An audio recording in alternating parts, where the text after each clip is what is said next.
Hello and welcome to Fields BMW Lakeland. This is Nathan with your Genius team, and today we're sitting in the all-new 2019 X5 and we're going to discuss stopping the vehicle. So BMW has now moved the engine start-stop button down here just to the left of the shifter, and so what we want to do is how do we make sure that the vehicle is turned off. So I've got the X5 running right now. We can see we've got a little RPM there, and so we're just going to tap this button one time. We're in park. We can see that over here on the transmission. So we press that, and now we see the goodbye valet parking functions up there. The instrument cluster is kind of changed. Now we open the driver's door, right? We see the splash screens, we see those little things go, and now the vehicle is off. So what we're looking for is that the instrument cluster and the iDrive screen have gone black. Now it is a setting within the iDrive system, I'm gonna go ahead and crank her back up, that we can trigger this by opening the door.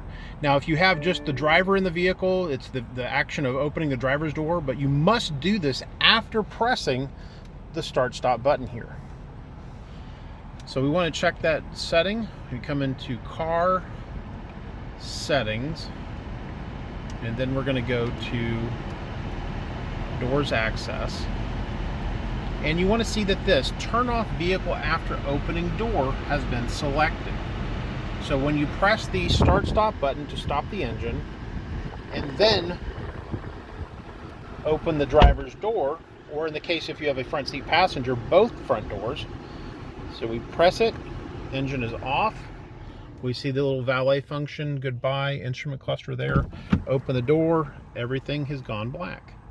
Now, if you open the driver's door prior to pressing the start stop button, you would then need to close the door and then reopen it, or lock the vehicle upon exiting. So please, if you have any questions, give us a call, 863-816-1234, or come by and see us at 4285 Lakeland Park Drive here in beautiful Lakeland, Florida, just off I-4 at exit 33. We'll see you soon.